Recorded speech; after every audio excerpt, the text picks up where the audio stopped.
भारत को कृषि प्रधान देश कहा जाता है और बात करें हम ग्रामीण क्षेत्र की, तो यहाँ तो मुख्य जो आर्थिक स्थिति है, जो आर्थिक कहीं न कहीं स्थिति को मजबूत करती है, वो है खेती।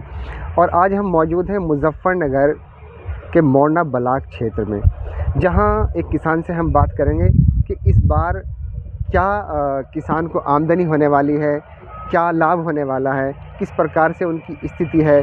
जहाँ तक हमने देखा कि यहाँ सरसों की खेती हमें बहुत अच्छी नज़र आई है। मोरना ब्लॉक क्षेत्र की अगर हम बात करेंगे, बड़ा अच्छी जो है वो फसल लग रही है, उस पे अब कहीं न कहीं पकने की तरफ जा रही है फसल। तो किस तरह की स्थिति होगी, कितना लाभ किसान को होगा, और अभी गन्ना की जो फसल है वो किस स्थिति में है, ये हम अपने अपने किसान से पूछेंगे कि वो गन्ना की स्थिति जो क्या है, और सरसों की खेती के बारे में या उसकी फसल के बारे में उनका क्या कहना है। जिस तरह से हमें सरसों की फसल अच्छी दिखाई दी है, कहीं गन्ने की फसल हमें कमज़ोर लग रही है इस क्षेत्र में इस बार, और खेत जो है वो लगभग खाली भर होने जा रहे हैं गन्ना के, लेकिन सरसों से काफ़ी उम्मीदें वाबस्ता किसान को हैं। अपना नाम बताएं सर। मेरा नाम ब्रजवीर सिंह राठी, गांव छछरौली मोरना में।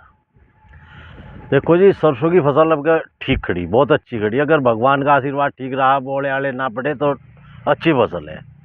लेकिन गन्ने में बहुत मार होगी साहब। हम तो सरकार से एक रिक्वेस्ट करते हैं, भाई भाव सरकार बढ़िया काम कर रही, सरकार ने भाव भी बढ़ाया, लेकिन थोड़ा सा ये जो नकली पेस्टिसाइड आ रहा है, इस पर थोड़ी सरकार अपनी तरफ से ध्यान दे ले तो इन किसानों का गुजर हो जाएगी। नहीं तो जहाँ 70-80 कुछ जाता वहाँ 30 पा लिया जी। गन्ना की फसल मान लिया 70-80 क्विंटल बीघा होती थी आपके मुताबिक। हाँ जी। और इस बार 30-35 30-35 40 हद है जी। 40 तो आधे पे अटक गए। आधे पर अटक गई। कैसे होगा? भूखे मरने का ढंग हो जाएगा जी। ऐसा क्यों हुआ? कुछ तो थोड़ी प्राकृतिक में भी वो होगी, कुछ नकली पेस्टिसाइड ने सबसे ज़्यादा नुकसान कर दिया। इसमें सरकार क्या कर सकती है? सरकार इन्हें रोके जी। सरकार के हाथ में सब चीज़, और हमारे हाथ में तो कुछ है नहीं। किसानों के पास तो कोई ऐसी चीज़ है नहीं जो इन्हें रोक देगा कोई। जैसे अब ये सरसों की फसल थोड़ा बेटर लग रही है, आप सब भी बता रहे इस तरह से। हाँ जी। कोई बैलेंस बन जाएगा कि भाई गन्ना की हल्की हाँ, थोड़ा गन्ना हल्का रह गया, सरसों ठीक खड़ी। भगवान ने अगर इसे मेहरबानी रखी तो सरसों ठीक खड़ी जी। पैसों में बैलेंस हो जाए? हाँ, थोड़ा बैलेंस, इतना तो हो नहीं पड़ेगा जी, लेकिन थोड़ा बैलेंस हो जाएगा। किसान फायदे में रहेगा या घाटे में? भाई इससे फायदे में नहीं हो सकता। गन्ना मुख्य फसल हमारी गन्ना है, सरसों तो हम थोड़ी बो है ना सब लोग, तो हमें तो सबसे मुख्य फसल गन्ना है। इसका संशोधन करे सरकार कुछ ना कुछ, इसके उत्पादन बढ़े। हाँ, इसका उत्पादन बढ़े। लेकिन फसल अभी गन्ने की बात कर रहे हैं आप, प्राइस तो सरकार ने बढ़ाए, उससे कोई लाभ? हाँ भाई देखो, 30 रुपये बढ़ाए सरकार ने, बड़ी अच्छी बात है, हमें थोड़ा उससे राहत मिली। लेकिन यो बहुत डाउन हो गया। इसमें राहत नहीं, इसमें तो और स्थिति खराब होगी जी, किसान की ज़्यादा स्थिति खराब होगी। चलिए, हम उम्मीद करें। ये अब आपके माध्यम से हम तो यो कहना चाह, सरकार लो हमारी बात पहुँचाई जा। एक तो गन्ने का संशोधन ठीक करा जाए बीज का, और दूसरी बात ये नकली पेस्टिसाइड पर रोक लगवाई जाए, किसी भी तरह लगवाई जाए। हमारे राठी जी का कहना है कि नकली पेस्टिसाइड पर रोक लगाई जाए, क्योंकि नकली पेस्टिसाइड भी कहीं ना कहीं उत्पादन को कम करने में का काम किया है।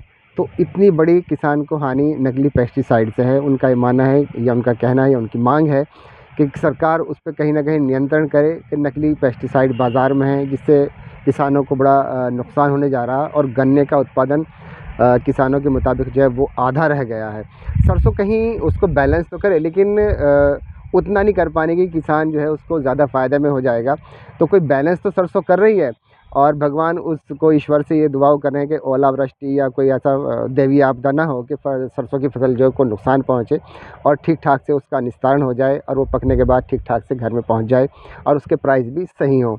गन्ना जो है यहाँ की मुख्य फसल है। अगर सरकार उस पर, उसके उत्पादन पर ध्यान नहीं देगी, कि मौसम के अलावा भी इफ़ेक्ट है कि मौसम इफ़ेक्ट करता है फसलों को, लेकिन जो भूमि की जांच है, जो उसके हिसाब से पेस्टिसाइड है, वो तकनीकी जानकारी भी किसान के पास होनी चाहिए, और नकली पेस्टिसाइड बाज़ार में ना हो, ऐसा किसानों का मानना है। हम आशा और उम्मीद करते हैं कि ये किसानों का ये संदेश सरकार तक ज़रूर जाएगा, और किसान को ज़्यादा लाभ होगा। जैसे कि सरकार प्रयास में लगी हुई है कि उसकी अच्छी फसलें हों, अच्छा फिर उनका प्राइस हो, और किसान खुशहाल हो। कैमरा पर्सन विपिन पवार के साथ लाइव वायर के लिए काजिम जदली, मुजफ्फरनगर।